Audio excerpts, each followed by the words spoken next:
Hi, welcome to our channel of IGNOU audiobooks, Indira Gandhi National Open University. School of Education, SOE. Postgraduate Diploma in Higher Education, PGDHE. MES 102 Instruction in Higher Education. Block-1 Instruction in a Systemic Perspective. Unit-3 Input Alternatives Learner Controlled. Introduction, JI. In the preceding unit, we discussed a few teacher-controlled input alternatives, namely the lecture, demonstration and team teaching. Now, in this unit, we will discuss some of the learner-controlled input alternatives. In the previous unit, you know that the input alternatives in which the degree of participation of the teacher or teachers is more, as compared to the learners, are called teacher-controlled input alternatives. In the same way, the input alternatives in which the degree of participation of the learners is more are known as learner-controlled input alternatives. Learner-controlled input alternatives range from the simple assignment to the most sophisticated computer-assisted instruction. In this unit, we have classified the different learner-controlled input alternatives under two broad heads. These are self-learning methods and group-controlled learning experiences. Self-learning methods can be more structured or less structured. In this unit, we will start with more structured methods and then go on to less structured ones. Learning outcomes. By the end of this unit, you will be able to recognize and use programmed learning materials for your students. Organize personalized system of instruction in your classes. Use computer instruction materials for teaching learning purposes. Organize different group-controlled learning experiences, e.k. discussion sessions, seminar, buzz sessions, panel discussions, etc. and organize cooperative learning and group investigation activities. Input alternatives learner-controlled. The concept. All of you know that any instructional system comprises the teacher and the learner. Besides the curriculum, it is not appropriate to claim that the teacher alone controls the instructional degree of system. Of course, there are certain instructional procedures in which the participation of the teacher is more in comparison to that of the learner. But there also exist other instructional procedures in which the learner plays a pivotal role in the instructional process as compared to the teacher. Hence, the input alternatives which are controlled by the teacher is called teacher-controlled instruction, which we have already discussed in the previous unit. In that unit, we discussed a few teacher-controlled input alternatives, namely, lecture, demonstration and team teaching. Similarly, input alternatives which are more controlled by the learner results in learner-controlled instruction. In learner-controlled input alternatives, the learner takes up the responsibility for his/her learning. It, however, does not mean that you, as a teacher, have no role to play in learner-controlled input alternatives. It is a matter of shifting relatively more of the responsibility of learning to the students. When we say that in learner-controlled input alternatives the students assume the responsibility for his or her learning, we want to draw your attention toward the main attribute of this method. That is, the emphasis here is on learning rather than teaching.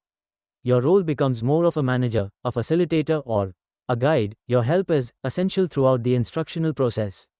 Learner-controlled input alternatives include a number of techniques which range from the simple assignment to the most sophisticated computer-assisted instruction. All learner-controlled input alternatives come under the umbrella of self-learning or individualized instruction.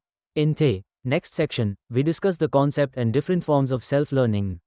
Self-learning. Self-learning or individualized instruction developed when teaching methods meant for all members of a group fail to meet the varying needs of individual students.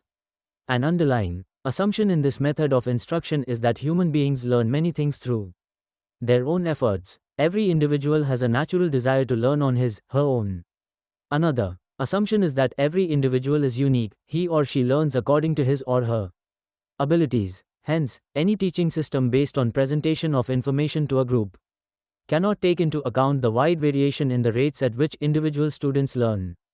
As the students entering secondary education vary in their abilities, interests and needs, there is a pressing need for a wide range of instructional alternatives which may cater to their individual differences. Individualized instruction is the only panacea for such needs. The most common description of self-learning methods is that teaching is directed towards individual students rather than the group of students. However, self-learning is not synonymous with independent learning or learning in isolation from other students. Self-learning may encourage independence from the teacher. This, however, is not usually the main aim. During self-learn IREG, the students do not necessarily work in isolation from their peers. The main characteristics of self-learning are Emphasis on learning rather than teaching. Recognition of individual differences. Active student participation. Working at one's own pace, self-pacing, and provision of feedback and evaluation. Self-learning as a method of instruction has certain advantages which make it more suited to the students. They are: the students learn more effectively when they learn on their own. Self-learning develops critical thinking in handling of study materials on one's own and enhances communication skills and self-reliance. Self-learning prepares the student to face the problems in her real life. Learning on one's own is more enjoyable, exciting and rewarding. Self-learning promotes self-discipline in the students. Forms of self-learning. Having discussed the concepts of learner-controlled instruction and self-learning, we shall now proceed on to the forms of self-learning. Self-learning can be of various forms. There are two main categories of self-instruction method: more structured or less structured. In this unit, we shall discuss both the type of self-learning methods under more structured methods: programmed learning, personalized system of instruction, PSI, computer-assisted instruction, CAI, are discussed. Considering the inputs required by a teacher at the secondary, senior secondary school level, project work is presented under less structured methods. First, we take up more structured methods. Programmed instruction, learning. Programmed instruction or programmed learning emerged out of the research conducted by B.F. Skinner on operant conditioning. You will study about operant conditioning in detail in course ES 332. Although Skinner's name is always associated with programmed learning, there were several efforts made earlier by some people in this direction. The law of effect propounded by A.L. Thorndike, 1874 to 1949, has direct relevance to programming. According to this law, learning which is associated with satisfaction is likely to be more permanent than learning not accompanied by satisfaction. Satisfaction, in the form of reward, reinforces the behavior of the student to take interest in her learning. This is an important aspect in programming. In 1926, Sidney L. Plessy devised a teaching machine which required students to press keys to answer multiple choice questions, and the next question was presented only after the correct key had been pressed by the student. The idea behind such a teaching machine was that, after being exposed to instruction, the student would go through a test presented by a machine and achieve mastery on all the questions, content, till he ceased making mistakes. The real landmark in the development of programmed learning was the work of B.F. Skinner. After conducting extensive research on rats and pigeons, Skinner developed a theory of learning called operant conditioning. According to this theory, behavior is learned only when it is immediately reinforced, that is, when it is followed by some pleasurable events such as nod, praise, or attention. Therefore, the task of the programmer is to provide contingencies of reinforcement so that the correct responses to the questions presented are immediately rewarded and the incorrect responses are not. Skinner opposed punishment for wrong responses and recommended that punishment should be kept minimum so that there was no danger of developing a negative attitude towards the learning activity. By applying the principles of operant conditioning in teaching human beings, Skinner developed an instructional model which is popularly known as programmed instruction. The term programmed is used for arranging learning experiences or events in the most logical and psychological sequence so that the student gets maximum benefit from instruction. Programmed instruction is otherwise known as programmed learning. Having explained the origin and the concept of programmed instruction, we now present to you the various styles of programmed instruction. Styles of programmed instruction. There are mainly two styles of programmed instruction: linear and branching. These styles aim at programming of subject matter and are widely used in instructional situations all over the world. However, there is yet another style which is used for programming of behavior. This style is called mathematics. In our discussion, we focus on the first two styles. Linear style. The linear style of programming developed by B.F. Skinner is otherwise known as Skinnerian style. According to this style, the subject matter is broken into small pieces of information, steps, and is presented in a logical sequence of small steps. These small steps are called frames. The student is required to go through frames containing a bit or bits of information and respond to the question given at the end of each frame. The feedback in the form of correct answer is provided in the next frame. The frames are so designed and arranged that students' errors are kept to a minimum. In other words, programmed instruction ensures that the students commits minimum errors. An example of linear programming is presented through the following frames. Example of linear programming. C. Number 35. There are two ways of presenting the frames. In one style, the first frame leads to the second to the third, and so. This leads to a sequence that resembles a straight line until the whole information is acquired by the student. See the example in the box wherein 6 frames are sequenced in a linear fashion. Phi tilde, F2 tilde, F3 tilde, F4 tilde, F5 tilde, F6 tilde. This type of presentation in which frames appear sequentially, one after another in a line, is called a frame. Go to frame 36. Correct answer, linear. 36. In the linear frame, after the information has been provided, there is always a question which may be like, fill in the blanks, or one word answer, to be responded by the student. There is always a blank or a question in a frame for the student to respond. Go to frame 37. Correct answer, I, near. 37. Whether it is a blank or a question, the student has to answer. Linear respond to it, dash dot. The activity on the part of the student to complete a blank or to answer a question in a linear frame is called a say. Go to frame 38. Correct 38. As mentioned earlier, this feature of the question and response answer response provides scope for active participation on the part of the students. In the last frame, you participated in the instructional process by writing the word. Go to frame 39. Branching style. The branching style of programming was developed by Norman A. Crowder. His intention was to use the errors to direct the students to an appropriate explanation or remedial sequence. Therefore, he gave students some information followed by a multiple choice question and provided a different response for each apparently correct answer, distractor, chosen. Students proceed through such a program following different routes, or branch and care is taken to ensure that they understand each point before they proceed to the next. There are many similarities between linear style and branching style. However, branching style is different from the linear style. There are two main differences between the linear style and the branching style of programmed instruction. In branching style, the student is presented with multiple choice questions and he is to select the correct response of the given choices. Then he is routed through branch according to his response. This style is based on explanation and reasoning. Therefore, it has been more effective with brighter students. An example of branching style tilde is present through the following frames. Example of branching style. L. 39. Examine the frame. You are reading it present. Is it an example of a linear frame? According to the descriptions given earlier for such frames? Dash dot. Look at the screen. Stages for development of programmed learning material. There are 3 major stages involved in the development of programmed learning material. These are planning and preparation of the program, writing of the program, evaluation of the program. Let us discuss each stage in detail so that you acquire the skill of preparing programmed instruction material for your students. Planning and preparation of the program. This stage involves a few specific activities. These are as follows. First, you have to select the topic which is to be programmed. This selection depends on the style of programming to be adopted, the scope of the use of the program, the field of specialization of the program, and so on.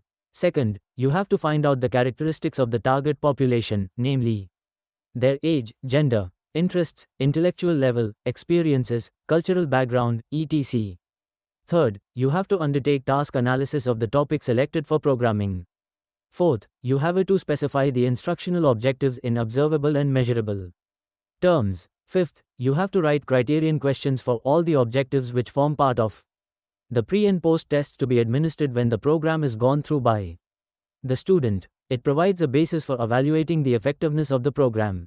Last, you have to arrange each step, frame, teaching point in a logical sequence. Each teaching point should contain a new information. Also, you have to look into the type of learning involved within each teaching point. This is important as you have to design the instructional strategy accordingly.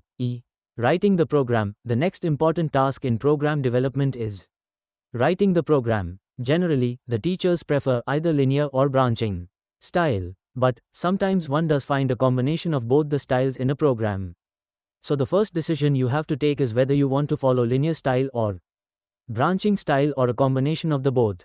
The second task is to take a decision on frame development. There are mainly 4 types of frames which find place in a program. These are introductory frames. The frames are used to introduce information, experience, teach. NG frames. These frames provide new knowledge to the students. Practice frames. These frames provide opportunities to the student to practice what she has learned from the teaching frames. Testing frames. These frames are developed to assess the knowledge gained by the student. The testing feedback will provide information about the level the student has achieved in terms of prefixed objectives.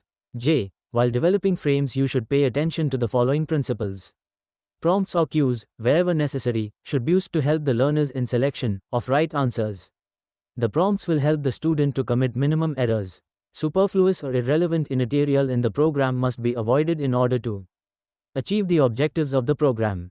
Learning material should be presented in a sequence of small learning steps, frames, each step representing a learning point. Immediate feedback should be provided after each response to assist the student to know whether or not she is progressing properly. The objectives should be spelled out at the beginning of the program. The student should be allowed to proceed at his/her own speed. While sequencing the material, you may take two approaches into consideration. The first is expository or rule e.g. approach, in which the rule or principle is presented first followed by an example.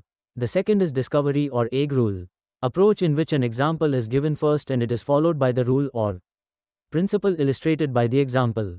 Prompt. We have already pointed out that while writing the programmed instruction material, prompts or cues should be used to help the students in the selection of the right answers to the questions. It is, therefore, appropriate for you to know the meaning of a prompt. A prompt is stimulus in a frame which increases the probability of the correct response. Let us understand the concept of prompt with the help of the following examples. The device in the frame which increase the probability of correct response is called PR prompt. The capital of France is P. Thus, the role of a prompt is to facilitate the probability of a correct response. The incomplete words will help the student to provide the correct answer. Editing the program. Once the first draft of the program is ready, you should ensure that the draft is thoroughly edited by the experts. The editing exercise helps in improving the quality of the program. The benefits of editing are as follows. Elimination of ambiguities and inadequacies in the program. Improvement in the logical sequence of the frames. Improvement in the technical accuracy of the program. Examination of the appropriate use of maps, charts and illustrations, etc. in the program. Evaluation of the program. When the writing of the program is over, the next, for you, is evaluation of the program. Evaluation of the program is carried out to assess the efficiency and effectiveness of the program. This evaluation exercise is divided at 3 stages. There are individual testing. At this stage, the testing is done on one-to-one basis. This may that you, as the program designer, and one representative of the target group whom the program is meant are involved in the testing activity. At the outset, we should tell the student the purpose of the testing and establish good rapport with him/her. Then you should ask the student to read on the frame and respond loudly. When a particular frame is read by the student, you should ask about difficulties faced by him/her, and those difficulties should be discussed with the student. Thus, you will be able to locate the inadequacies in the program. While doing so, you will be able to eliminate those inadequacies. Small group testing. After making necessary modifications, improvements in the draft program on the basis of individual testing, the program is ready to give on a small group of students, say 5 to 6 students. For this activity, you have to give necessary instructions and guidance to the students. At the beginning of the program, students are administered a pre-test, and at the completion of the program, students are administered a post-test. The data collected from pre- and post-tests are analyzed to assess the effectiveness of the program. Necessary improvements in the program should be made on the basis of the results of the testing. C. Field testing. This is the last stage of testing the program. At this time, the program is administered on a large group of the target population. Pre-tests and post-tests are administered prior to starting and after the completion of the program respectively. The data thus collected from testing are analyzed and the program is modified and made ready for use. Advantages of programmed instruction. Programmed instruction has many advantages. Some of them are mentioned below. It provides individualized instruction. E. It has built-in scope for student participation in the form of questions to which the learner is required to respond. E. It has facility for feedback which reinforces the correct answer. IV. It develops concepts in small steps. V. It can be utilized for any level of learners, viz. primary, secondary and higher. However, language ability to some extent is expected on the part of the learners. And, hence, it is more useful to secondary and higher education levels. It can be used for different purposes like remedial learning, diagnostic learning, etc. PLM is an appropriate learning technique for imparting basic information. It may be used as an instructional component with other instructional techniques in a multimedia strategy. It could also tend to develop higher cognitive abilities if the material is properly programmed. In the previous discussion, we gave an example of programming verbal behavior. A question may arise here: can we not program psychomotor behavior? Yes, we can. All types of activity-oriented learning can also be programmed. For instance, skills associated with driving a car or working on a machine can be programmed. Personalized system of instruction. Personalized system of instruction, PSI, is another self-learning technique which emphasizes individualization of instruction in higher education. It has been widely used all over the world and is known as Keller Plan. This technique was first developed in 1963 by Fred S. Keller, who was teaching psychology in the University of Brasilia. It is called as personalized system of instruction because the instruction is always fashioned according to the need and ability of the student. According to Green, 1964, referred in Chauhan, 1989, personalized system of instruction gets its name from the fact that each student is served as an individual by another person, face-to-face and one-to-one, in spite of the fact that the class may number 100 students. It is suitable for courses for which the student is expected to acquire a well-defined body of knowledge or skill. The majority of college course, the SCI teacher expects almost all of his students to learn his material well and is prepared to award high grades to those who accept the responsibility of meeting this goal. Within the normal units of manpower, space and equipment, the students are given program texts to read, although they are directed to consult other library books. A student's performance is frequently reinforced. He is allowed to learn at his own pace. He is provided feedback from time to time. A student must demonstrate mastery of a topic through a written examination before going on to the next unit topic. The role of the teacher in this technique is that of a manager of learning. Let us discuss how this technique is implemented for providing instruction to students. Description of the technique. In SCI, the students are given carefully prepared assignments which generally include programmed learning material, handouts and material which are available in the library. The materials also include questions and exercises. The students are told about the nature of assignment. They are also instructed as to how to read and what to read. The assignment may be of a different kind like laboratory work, library work, etc. At a time the student is expected to work on one unit only. The proctors, tutors, not necessarily professional teachers, ensure that the students are provided with proper reading material, remedial material and necessary help whenever students face any difficulties. When a student thinks that he has completed the material, he comes to the proctor. The proctor conducts a short quiz in order to evaluate the student's mastery over the material. If he is not satisfied with the performance of the student, he asks the student to restudy the course material. If the score is satisfactory, he directs the student to proceed on to the next unit. Students are not given punishment if they commit error or secure low score grade in assignment. Since the students in this technique learn at their own rate, self-pacing, in order to meet the individual differences in learning, a multimedia approach is followed where the students are provided apart from written material, tapes, film and computer help. SCI, as an instructional technique, has been proved to be better technique in comparison to conventional teaching. Research evidences show that SCI facilitates better performances, increases retention and promotes transfer of training. While implementing such instructional techniques in teaching learning situation, the institution should ensure necessary flexibilities in aspects such as examination schedules, annual promotion, etc. Computer-assisted instruction. One of the most important contributions of modern technology to the field of individualized instruction is the introduction of computers in the teaching learning process.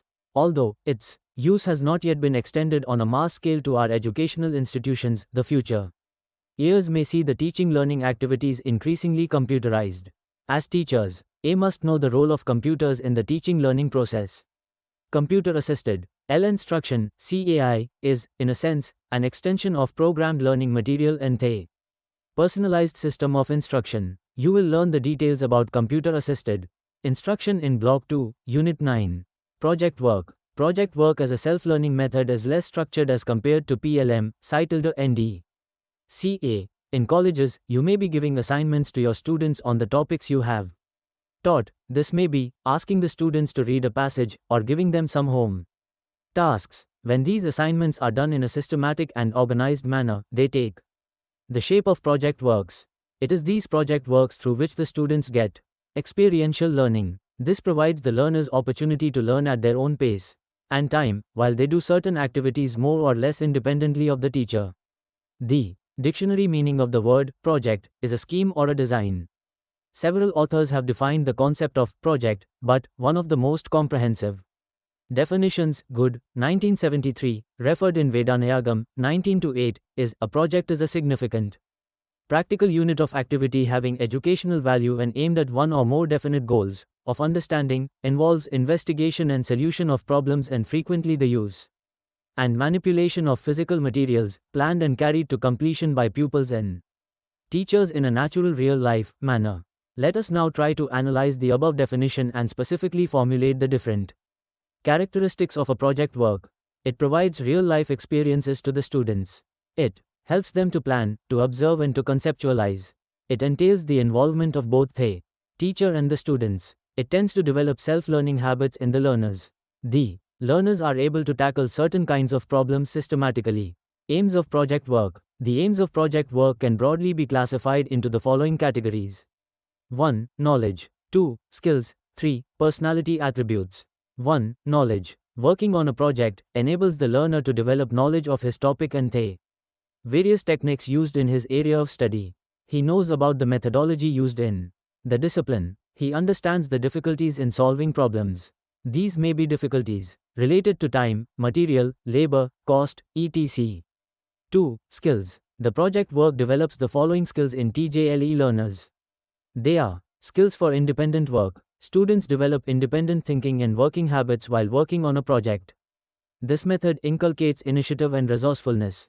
A student learns to plan his work, analyze factors involved in solving a problem, hunt for sources, collect data, select relevant materials, fabricate experiments, manipulate instruments, make keen observations, analyze results, synthesize findings, make generalization, present his findings and communicate them properly. Skills for group work. Very often, project work is done in a group. While working in a group, the learners develop the ability to cooperate with others, coordinate and manage the people. Group projects thus provide an opportunity to develop fellow feeling and democratic spirit. Skills for communication. Project work develops in the learner's communication skills through a variety of activities. It develops oral skills by argument and discussion with colleagues and supervisor. 3. Other personality attributes. Project work, apart from its primary goal, i.e., achieving an end product in the form of a report, also inculcates various personality attributes in the learners. These personality attributes may be higher mental abilities like critical thinking, creative thinking, evaluative ability, analytical thinking etc., and certain affective attributes like interest in the area of study, social sensitivity, etc. The project work, therefore, helps in cognitive and affective development of the learners. Types of project work. Projects may broadly be of the following types.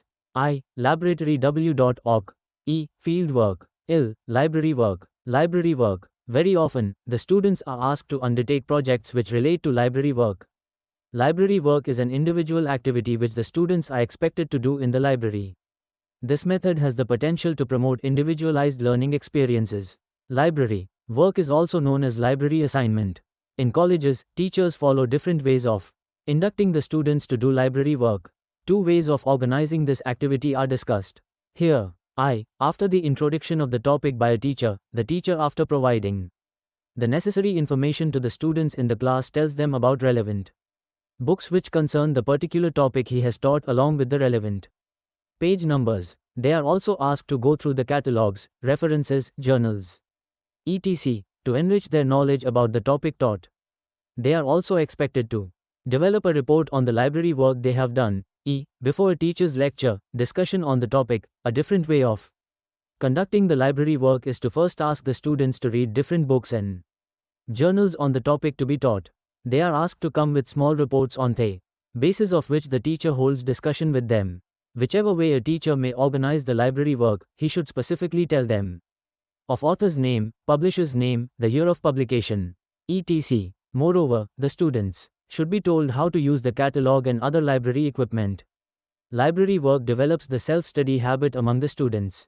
It familiarizes them with the existence of the library as a resource and gives them practice in learning to use books, journals, encyclopedia, dictionaries, manuscripts, research abstracts, etc. Laboratory work. The objective of laboratory work is to develop certain skills through activities conducted in controlled conditions. Particularly, in science and science-related subjects, the students are required to undertake open-ended experiments or mini-research projects. In undergraduate classes, the students are expected to carry out very small experiments like dissecting a frog and displaying its internal parts, finding out the properties of various elements and radicals, taking a thin section of a plant and mounting it on a slide, finding the refractive index of a material using a spectrometer, etc. Sometimes, the students of a college undertake projects of community interests. Such type of projects include the analysis of the impact of pollution on the environment, analysis of the pesticide content in fruit and vegetables, etc. Thus, laboratory work involves the application of the theoretical concepts or principles already learned for performing certain activities which may be manipulation, organization, experimentation, interpretation, etc. Laboratory work develops skills of planning, observation and analysis of the results.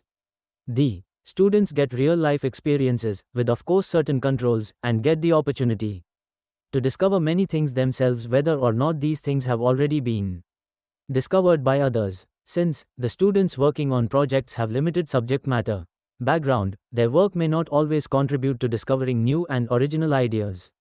However, if something new and original comes out of the laboratory investigation, it should be considered as a piece of research. Field work. Unlike laboratory work, field work is conducted in real-life conditions, but not under controlled conditions. The students are expected to go to the real-life situations where they observe a phenomenon, collect the relevant data, process and analyze the data and arrive at conclusion. Hence, it is more in the nature of severe data collection in the field. Field work is appropriate both in physical and social science subjects. Very often, teachers in the college provide the critical description about the various phenomena which can be learned better by students if they get first-hand experience of these. In such cases, field work is the most appropriate technique that can be utilized. For example, the students of MA Anthropology class may be given a topic to study the living conditions of a particular tribe. Here, the students are expected to work in that tribal area, observe the living conditions of the tribals, interview and observe them regarding their customs, traditions, reliefs, etc. They also collect and make use of the available literatures. Once the data are collected, these are analyzed and conclusions arrived at. Finally, the project report is prepared by the students. How to organize project work? Project work is an effective instructional method which requires participation of both the teacher and the students. With your initiative and direction, the students can be fruitfully engaged in the project work. Let us discuss what is expected of you as a teacher while organizing project work. Preparation for project work. When preparing for the project work, you should help the student to perform the following tasks. Selection of appropriate subjects, skills, procedure, problems, topics for the projects. Offering students a choice of subject, skill, procedure, problem, topic, if feasible. Formulating or rather helping to formulate clear objectives of the project. Listing the resources and guiding how to locate and use those resources. Sequencing the work efficiently. Timetabling the project realistically. Organizing an adequate record system. Organizing and explaining the assessment schedule. Formulation of evaluation criteria. Outlining evaluation procedures. With the preparation of the above tasks, you should be able to set the stage for implementation of the project. At the implementation stage also, you are expected to perform a number of tasks. Tasks at the implementation stage. The tasks performed by you during the implementation of the project are as follows. Organizing a preliminary briefing session for the students. Forming groups for group projects. 1. Helping every student select a topic, subject for the project. Assisting every student to plan the project by checking the plan outline, eliminating weaknesses, correcting work sequences, suggesting optimal use of resources. Checking feasibility of the timetable, suggesting appropriate sources of information, etc. Table 1. Evaluation scheme for project work. Look at the screen. Checking every student's progress regularly. Suggesting modifications to plans when necessary. Encouraging and assisting individual student frequently. Checking students' evaluation procedures. Assessing the project in accordance with the plan scheme. Evaluating the whole project with other students including the project report, project, product or procedure. Organizing an effective group debriefing session. Evaluating the efficiency and effectiveness of the project as a learning activity. Evaluation of project work. Evaluation of project work involves both PGDHE processes and the product of the project. The product of the project may be some concrete material or the project report. A scheme for evaluation of the project work is presented in Table 1. Role of a student in project work. The student is to play an important role in project work. Though you are to help him throughout, the main responsibility of carrying out the project work lies with the student. There are 3 major stages the student has to work through while carrying the project are planning stage. At the planning stage, the student has to consider the following tasks. The student should have a clear idea of the objectives and the criteria of the project. If there is any ambiguity, he should seek your help. He should understand the scope and limitations of the project. Input alternatives. Learner controlled. He should carry out a task analysis of the project in terms of skills, problems or procedures. He should design a suitable plan, strategy or method for dealing with the project. He should arrange the tasks in a sequence and fix a target date to complete the project. He should discuss with you various aspects of planning. Implementation stage. At the implementation stage, the student should carry out the following tasks. Collect all necessary information. Decide about suitable methods of inquiry. Use resources such as equipment, materials, available expertise, etc. effectively. Cooperate with other students in case of group project. Carry out the processes involved in the project, namely, analysis, synthesis, application, decision-making, problem-solving, etc. Stick to time schedule prescribed for the project. Secure help and guidance from the teacher throughout the implementation stage. Reporting, presentation stage. The student is expected to carry out the following tasks at the reporting stage. Interpret information and use materials properly.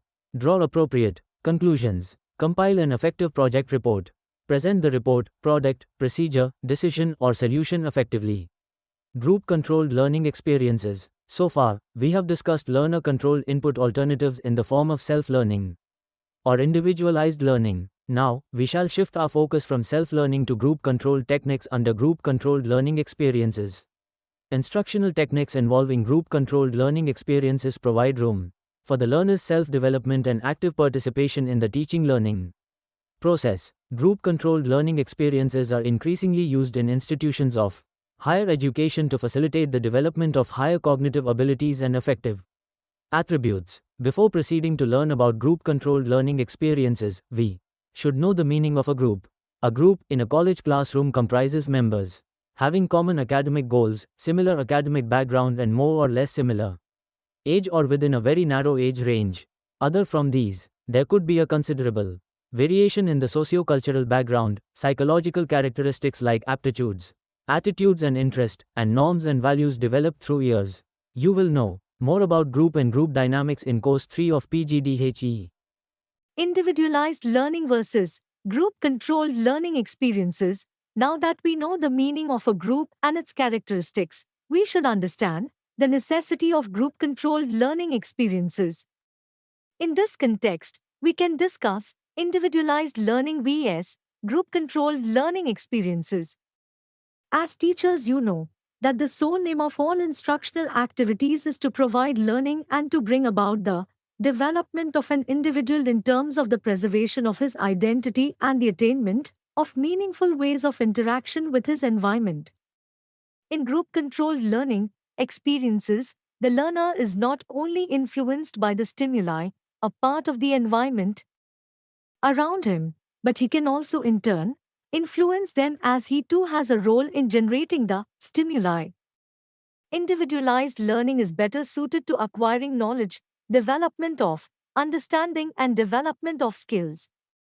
Whereas group-controlled learning experiences, apart from the development of various higher cognitive abilities, do help in the development of effective attributes. Having known in brief about the group-controlled learning experiences, it is worthwhile to Be acquainted with some of the techniques of providing these group-controlled learning experiences. Some techniques of providing group-controlled learning experiences. There are a variety of techniques of providing group-controlled learning experiences.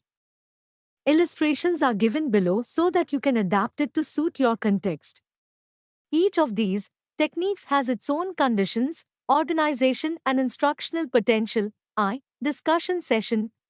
Conditions. The simplest form of group-based learning technique is the discussion session, which can be used in a variety of situations in the higher education context. For example, situations like giving feedback on the responses of a class test, clarifying the doubts of students at the end of a lecture, resolving the debatable issues raised during lecture, generating alternative solutions to a classroom problem, and breaking the monotony of teacher talk.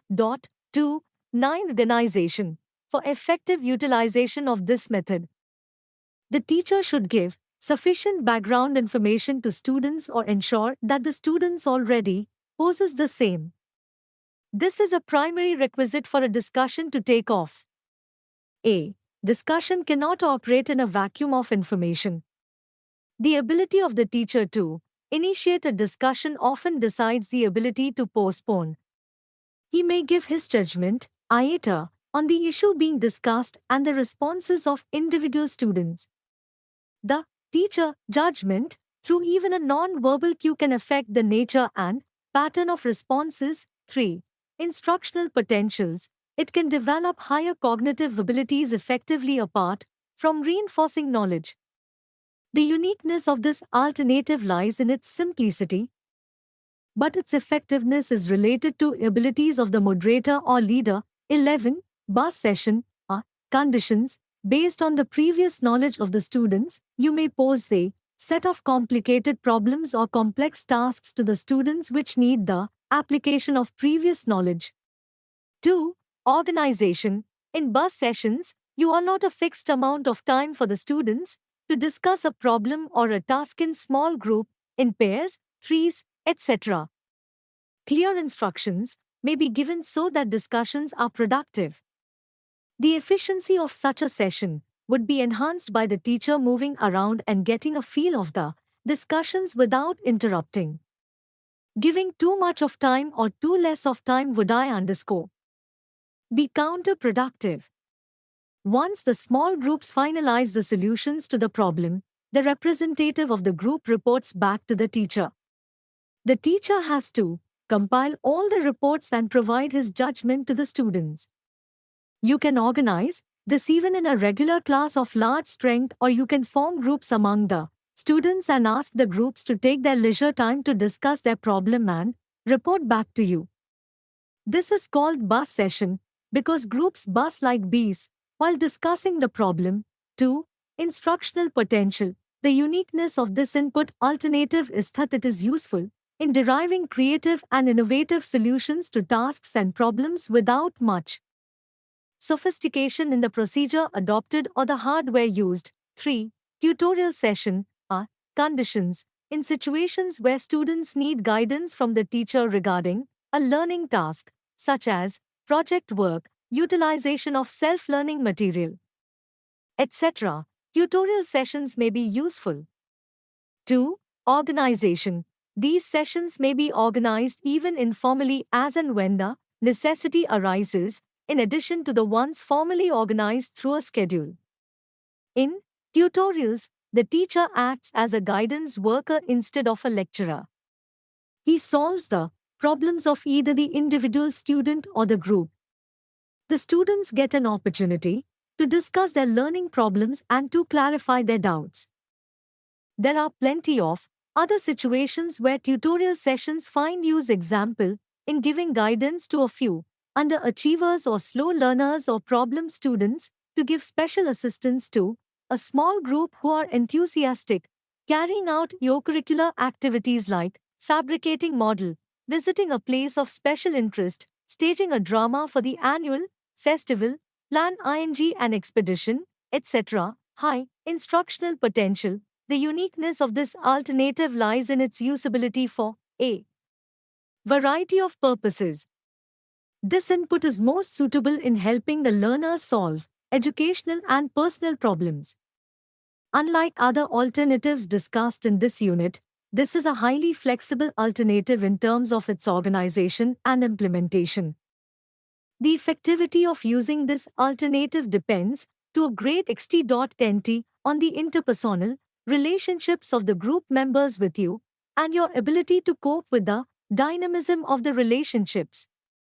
4. Debate discussion are conditions. This alternative is especially suitable to controversial themes or issues and for developing certain skills like logical arguments, weighing evidence, etc. in students. 2. Organization. The participating students could be divided into two groups, one for a proposition and the other against it.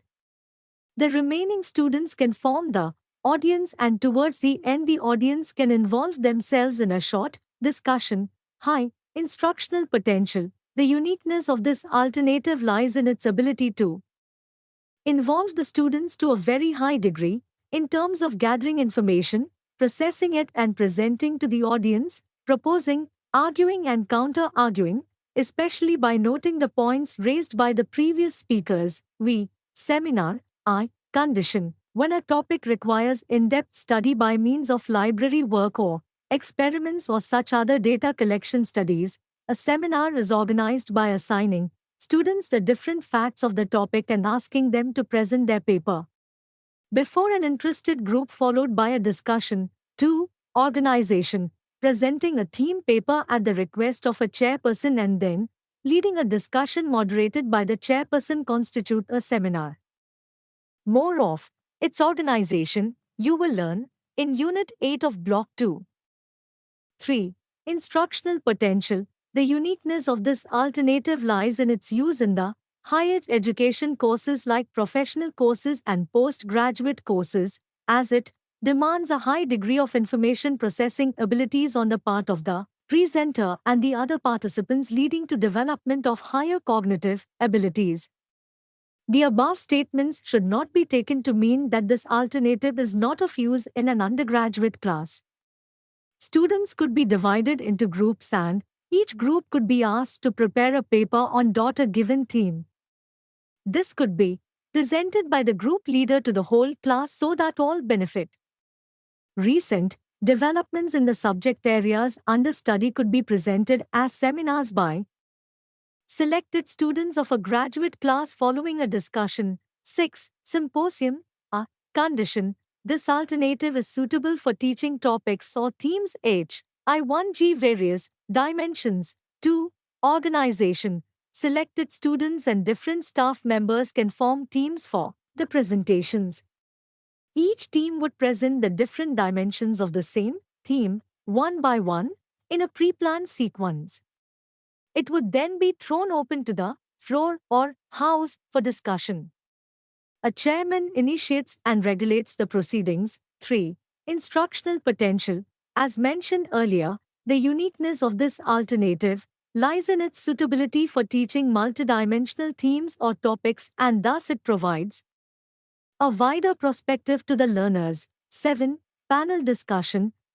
Conditions. When the themes or topics are of a very complex or controversial nature, panel discussion happens to be a good choice as it brings out the difficult aspects in a constructive manner. 2. Organization. The members of a panel could be selected students and teachers. Questions regarding a topic or a series of topics could be collected in advance from among the students, and they could be sorted out depending on the subtopics or dimensions of the main theme.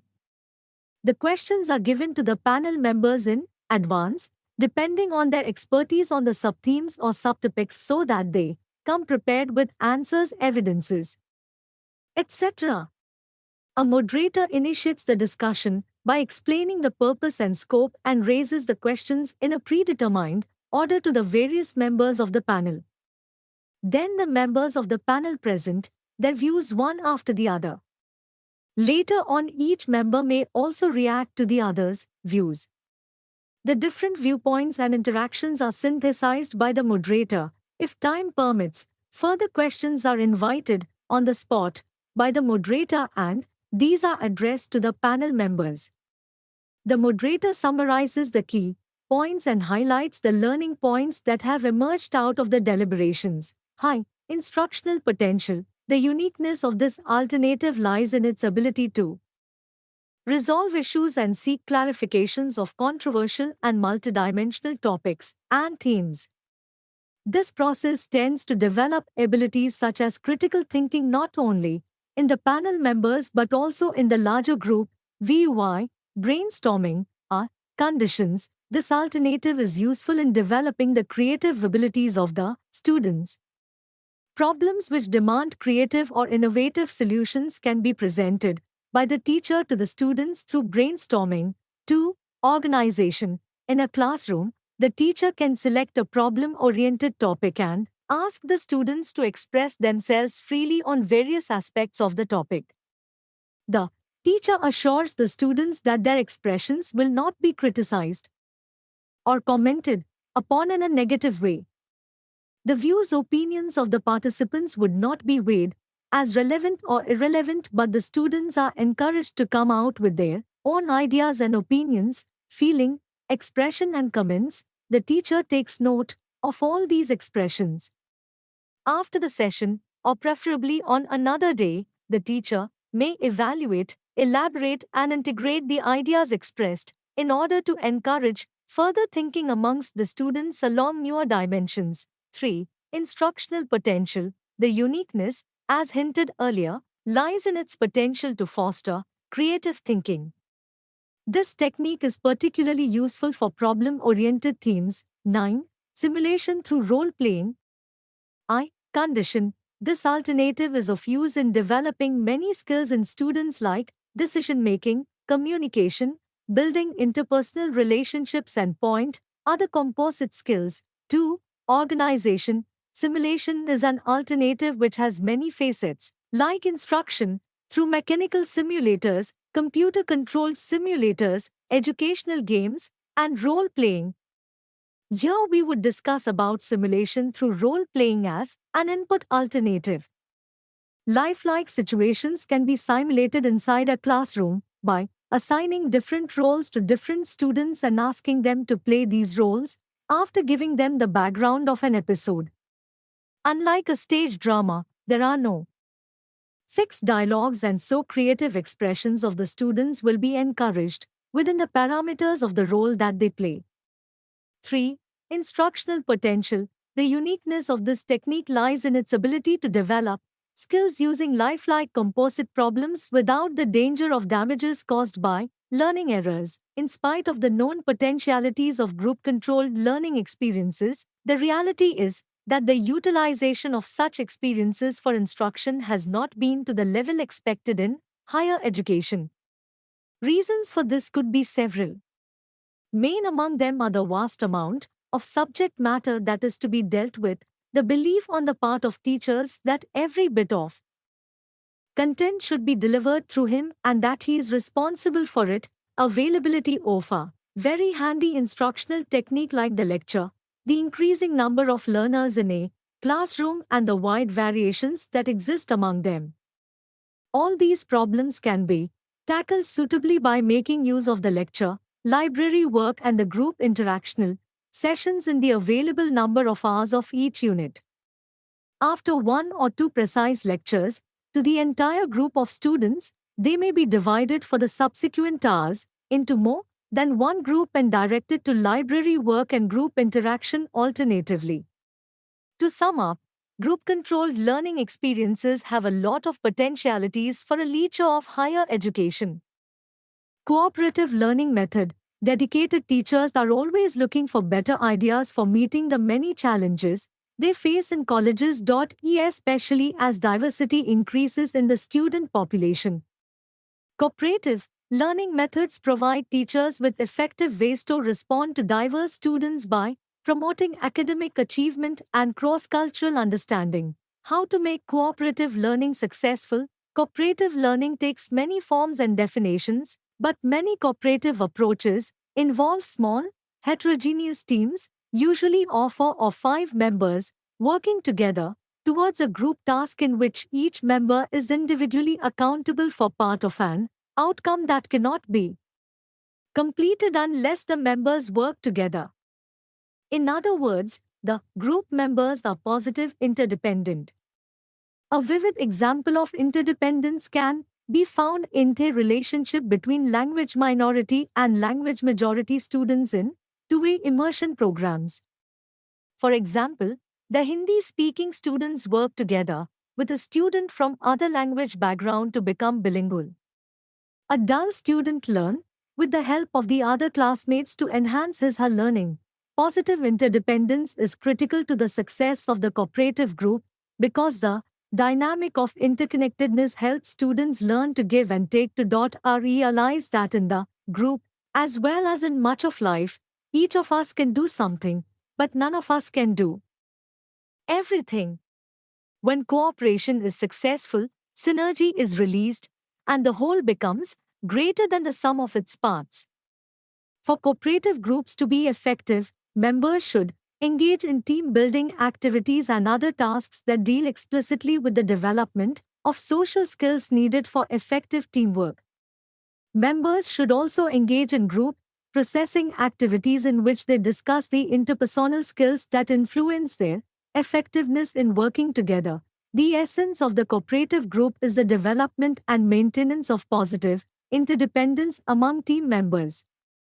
A sense of interconnectedness can help students transcend the gender, racial, cultural, linguistic, and other differences they may sense among themselves. Unfortunately, these differences often are at the root of prejudice and other interpersonal stress that students experience in educational institutions. When students work in cooperative teams in which all work for one and one works for all, team members receive the emotional and academic support that helps them persevere against the many obstacles they face in colleges. As cooperative norms are established, students are positively linked to others in the class who will help them and depend on them for completing shared tasks. By becoming knowers as well as learners, in a supportive atmosphere, students can establish more equal status relationships with their peers. When the environment becomes more equitable, students are better able to participate based on their actual, rather than perceived knowledge and abilities. Teamwork, fostered by positive interdependence among the members, helps students learn valuable interpersonal skills that will benefit them socially and vocationally. Students do not know instinctively how to interact effectively with others. Social skills, like other skills, should be taught and reinforced. Team-building activities will help students get to know and trust one another. Other important social skills include accepting and supporting one another and resolving conflicts sensitively. Teachers need to model positive interpersonal skills, have students practice the skills, and encourage the students to process how effectively they are performing the skills. Focusing on social skill development will increase student achievement and enhance the students' employability, interpersonal relationships, and general psychological health. Organizing cooperative learning. For organizing cooperative learning, you should ensure that students work in groups and each group member works in a cooperative manner to achieve the common goal. The specific activities you have to organize are as follows. A. Formation of groups. You should divide the class into small groups. While forming groups, you should keep in mind the heterogeneity among students in respect of sex, intelligence, religion, etc. Each group should consist of a cross-section of the class, boys, girls, above average, average and below average students in terms of intelligence. You should try to form groups by including students from different communities. B. Preparation of cooperative learning sheets. You should prepare these sheets for all the topics to be taught through cooperative learning. These learning sheets consist of objectives, activities to be done by the group members in accordance with the content of the topic and evaluation items based on the objectives. C. Orientation to the students. As students are used to working individually, they have to be oriented properly to work together. You should inform them about how cooperative learning will be organized. Every learning point should be discussed collectively. A student who does not understand how ID be explained well by another student, they should work as a team to achieve the set goals. They should be informed that they will not be evaluated individually, rather the entire group performance will be assessed. The group as a whole should ensure that every individual members of the group learns every concept. Average performance of the group will be the index of group learning progress. D. Conducting the cooperative learning session. You should allot time for cooperative learning sessions and distribute cooperative learning sheets to the groups. All groups should carry out learning activities according to guidelines given in the sheets. These learning sheets should provide flexibility to the students. The students may modify the activities according to the requirement of the group members. They may discuss the problem, ask questions, explain concepts and solve problems according to their convenience. Every member may be evaluated by the group. If a member commits mistakes, he may be helped by others. At this stage you should observe how cooperatively the groups are working. You should give feedback to each group about whether they are proceeding in the right direction and gaining from the session. Finally, the group should report about what they have done and how they have performed. The performance reported should be the average performance of the group. 2. Advantages of cooperative learning. In cooperative learning, an informal situation is created based on mutual dependence, feeling of being accepted, liked and supported by fellow students. They have the freedom to exploit their ideas, discuss with their friends and sharpen their thinking and actions, get help and provide support to others. Thus, cooperative learning is quite advantageous to students. The main advantages of cooperative learning are as follows. Students are often able to translate the teacher's language into their own language and enrich their understanding. Students learn by actually participating in the teaching-learning process. The students have to organize their thoughts to explain ideas to their mates. They engage themselves in cognitive elaboration that greatly enhances their understanding. Students can provide individual attention to and get assistance from one another. As they can freely seek assistance from fellow students in cooperative learning, their achievement will be much higher. Group investigation. There are certain topics which raise doubts and questions in the minds of the students, and for those they do not find answers in their textbooks. To answer such questions requires investigation into the phenomenon.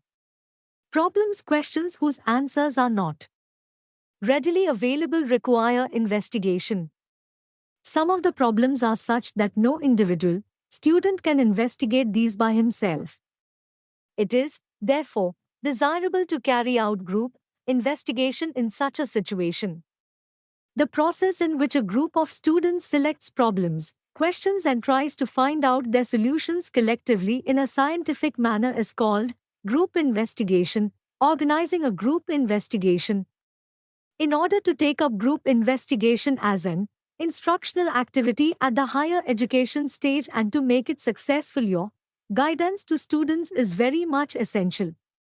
Do you know how a group investigation should be carried out? It is necessary for you, as a teacher, to know what are the different phases through which group investigation proceeds. A class engaged in a group investigation will go through the following phases. Selection of problem. You may indicate some exemplar problems and guide the groups to select a suitable problem for investigation. Cooperative planning. The members of the group will plan their work regarding collection of evidence, sources of evidence, and allocation of work among members. They should also estimate the time to be devoted to investigation work. Besides collecting data from various sources, the group should also plan about how data will be analyzed and who will do the analysis. They should also decide the way the report on the investigation will be prepared. For each activity, time must be estimated. Implementation. work should be started according to the plan. Every member should try his her best to complete the activities within the stipulated time. Evidence from all the sources and areas should be collected. Analysis and synthesis. The collected evidence should be analyzed and synthesized logically in order to arrive at valid results. Preparation of report and presentation. A brief report of the work done should be prepared by each group. The report should include information about how the work was done and what findings were arrived at. The report should not be of more than a few pages. It should not be a very technical report but just a write-up which should be presented by the coordinator of each group. Evaluation. You should evaluate the work of each team on the basis at your observations of the group's way of solving the problem. You should judge whether evidence collected are adequate and valid and solutions arrived at are logical and based on facts. You should provide feedback to the group. Summary. In this unit, we have tried to give you an understanding of the role played by learner, controlled input alternatives in the teaching learning process.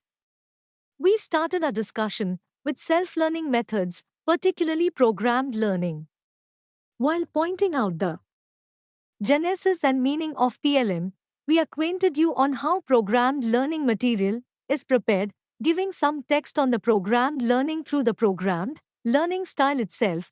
We also discussed personalized system of instruction, SI, popularly known as the Keller plan, which constitutes another important self-learning method. Then, we shifted our focus from self-learning method to project work, which also comes under self-learning method but is less structured when compared to programmed learning and SI. Under project method, we discussed mainly three important methods. These are laboratory work, field work and library work. We highlighted on how these methods facilitate experiential learning and how they are carried out in colleges and universities. We also mentioned how to improve upon the present practices of project method. Our discussion also centered around group-controlled learning experiences. In this context, we mentioned 9 group interaction techniques and their conditions, organizations and instructional potentials. Lastly, we discussed cooperative learning and group investigation. Thank you for watching. We will see you in the next video with the next chapter.